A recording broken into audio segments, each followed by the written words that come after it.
عملت ايه وندمت عليه في 2023؟ كل حاجه الحمد لله. بس كله رايح. احنا اشتغلنا الشغلانه اللي احنا فيها دي. دفعت اشتراك الجيم. ساعدت ان واحد صاحبي يسافر برضه. عملت ايه ندمت عليه؟ يلا انا في حاجه بتجري في دماغي مش عارفه ايه هي. اتكل على الله بقى جرعنا. لا كل حاجة عملتها ندمت عليها يعني. حبيت ناس ما تتحبش. كده جرافيك ديزاينر. لمت. وانت فاهم بقى يعني احنا شعب حنيوك. يا باولو تعينت في شغل. لا هو كتير بس اكيد مش فاكر يعني. الحاجات اللي ما ندمتش عليها هو ان انا موجود دلوقتي يعني. طيب يا سيدي شكرا كفايه. لو معاك المصباح السحري ممكن تطلب منه ايه؟ كام امنيه؟ 3. اولا اطلع بره البلد.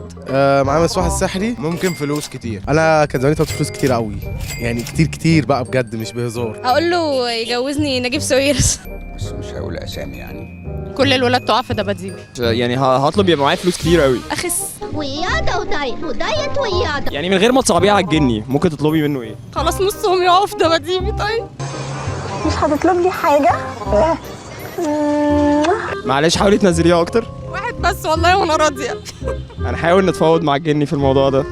التلاتة فلوس كتير. نعمل ايه بالفلوس الكتير قوي دي يا عمر؟ خلينا نتفق ان احنا كنا هنهج ناخد جزيره فاضيه قوي بقى، جه فيها بارتين معدتين شويه زرع ونعيش بقى، نعيش في هدوء، نعيش في هدوء عشان تعبنا.